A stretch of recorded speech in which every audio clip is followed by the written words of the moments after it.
देश में एक बार फिर भयानक रेल हादसा हो गया। इस बार पश्चिम बंगाल में हादसा हुआ है। इसमें कई लोग मारे गए, बहुत लोग घायल हैं, लेकिन एक बार फिर मोदी सरकार ने कोई जिम्मेदारी नहीं ली। न कोई जवाबदेही है, न कोई शर्मिंदगी। रेल मंत्री रील बनाने में व्यस्त हैं। प्रधानमंत्री की तो अलग ही मौज है। जनता मरे तो मरे।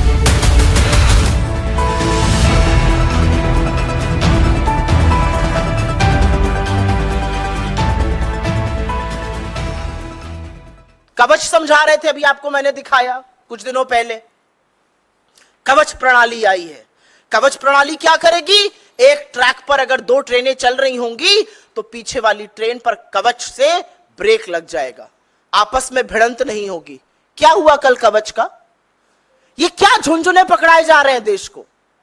10 साल से रेल आवागमन का सबसे असुरक्षित साधन बन चुका है। लगातार जान और माल का नुकसान हो रहा है और लोगों को झुंझुने के नाम पर आपने कवच की बात कही।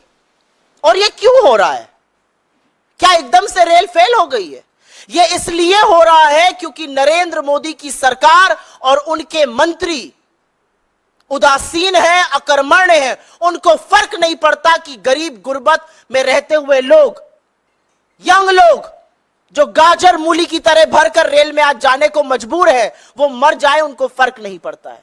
इसलिए ऐसा हो रहा है। आपके साथ एक और आंकड़ा साझा करती हूं, और ये मेरा आंकड़ा नहीं है, ये आंकड़ा खुद अश्विनी वैष्णव ने पार्लियामेंट में दिया है, यह आरटीआई के माध्यम से भी सामने आया है। 3,12,000 रेलवे के रिक्त पद पड़े हुए हैं और कर्मचारियों की इसी भारी समस्या से रेलवे जूझ रहा है। एक आरटीआई के मुताबिक, और ये आंकड़ा बड़े ध्यान से सुनिएगा, लोको पायलट, बहुत सारे जो रेल हादसे होते हैं जहां पर गलत सिग्नल पे दे दिया गया, एक ही ट्रैक पर ट्रेनें चल गई, कहीं कहीं मानवीय त्रुटि होती है। और वो मानवीय त्रुटि लोको पायलट के कारण होती है। क्यों होती है यह भी समझ लीजिए। लोको पायलट के 70,093 पद स्वीकृत हैं, इसमें से 21% पद खाली पड़े हुए हैं। सहायक लोको पायलट के 57,551 पद स्वीकृत हैं, उसमें से करीब 8% खाली पड़े हुए हैं।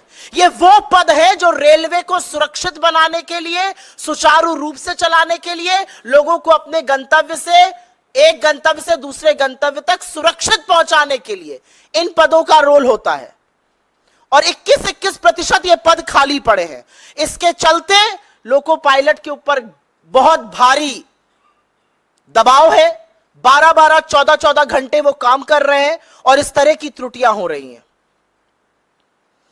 मैंने 4-5 दिन पहले पढ़ा, रेल मंत्री कहते पाए गए, पुलिस बल का प्रयोग करो। ये जो भीड़ भाड़ हो रही है, ये भीड़ भाड़ अपने मन से नहीं हो रही है रेलवे में, क्योंकि आपने रेलवे को तबाह करने में कोई कसर नहीं छोड़ी है। पिछले 10 साल में रेलवे का जो हाल हुआ है, चाहे वो किराए में वृद्धि हो, और एक नहीं मैनीफोल्ड वृद्धि, जहां 800 का किराया था आज 2400 है।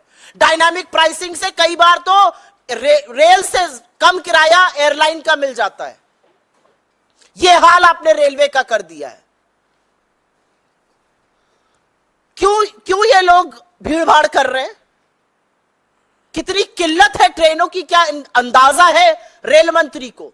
रेल मंत्री हवाई हैं।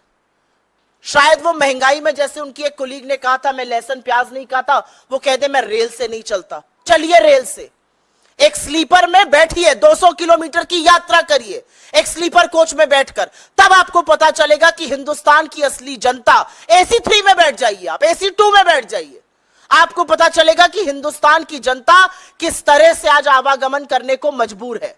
इतनी किल्लतें हैं ट्रेन की कि पिछले वित्तीय वर्ष में, वित्तीय वर्ष 2023 में 2,70,00,000 यात्री यात्रा का टिकट बुक कराने के पार यात्रा नहीं करा पाए, क्योंकि टिकट कंफर्म ही नहीं हुआ, सीट की किल्लतें थी।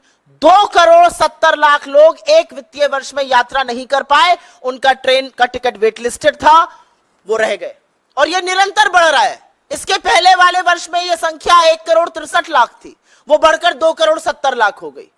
तो कितनी किल्लत है ट्रेनों की, और कैसे लोगों को अपनी यात्रा कैंसिल करनी पड़ रही है, उसका एक प्रमाण ये भी। लेकिन मैं आपको एक बात बता सकती हूं, कि कुर्सी की पेटी बांध लीजिए, क्योंकि सदन का तापमान जबरदस्त बढ़ने वाला है।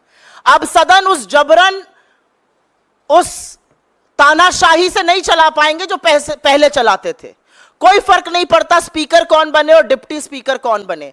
राहुल गांधी के 14 मिनट के वक्तव्य में 11 मिनट आपको स्पीकर अब नहीं दिखेंगे, यह मैं आपको कह सकती हूं। और यह लोकतंत्र की ताकत है। यह जनता ने मैसेज दिया है कि अगर राहुल गांधी जी 14 मिनट मणिपुर पर बोलेंगे तो 11 मिनट ओम बिरला की शक्ल हम नहीं देखेंगे, हम राहुल गांधी को देखेंगे।